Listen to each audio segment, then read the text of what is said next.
नमस्कार दोस्तों, एक बार फिर से स्वागत है आप सभी का हमारे YouTube चैनल पर। तो चलिए दोस्तों, आज की कहानी शुरू करते हैं।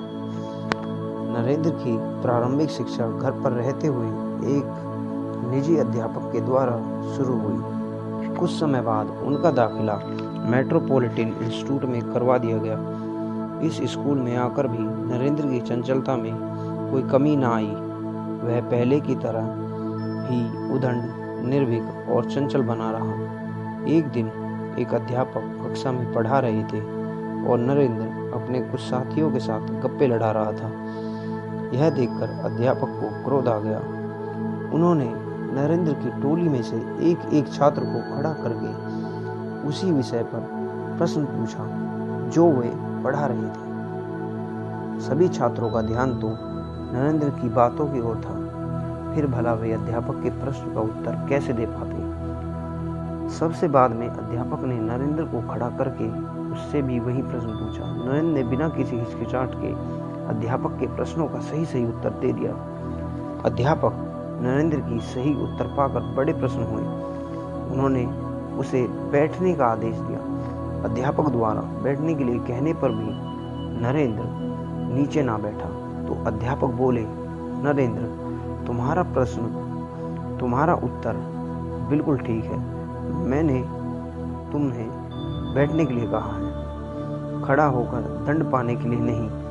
सर, मेरा उत्तर ठीक है, यह तो मैं भी जानता हूँ, किंतु फिर भी मैं दंड पाने का अधिकारी हूँ।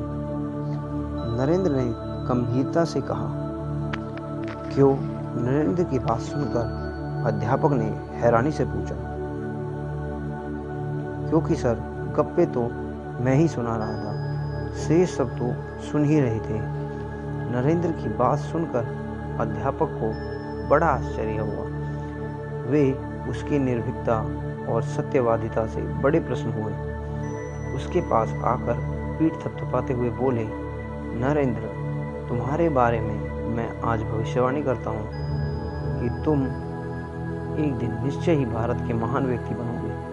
अध्यापक की भविष्यवाणी का नरेंद्र पर यह प्रभाव पड़ा कि इसके बाद नरेंद्र ने स्कूल में शरारत करना छोड़ दिया। वे इस बात के लिए गंभीर हो गए थे कि उसकी उद्दंडताओं के कारण कोई यह ना कह दे कि यही वह उद्दंडी छात्र है जिसने महान होने की अध्यापक ने भविष्यवाणी की थी। तो दोस्तों, मैं उम्मीद करता हूँ आप सभी को आज की कहानी पसंद आई है। अगर पसंद आई हो तो प्लीज़ इस कहानी को एक लाइक, हमारे चैनल को सब्सक्राइब और इस कहानी को शेयर करें। धन्यवाद।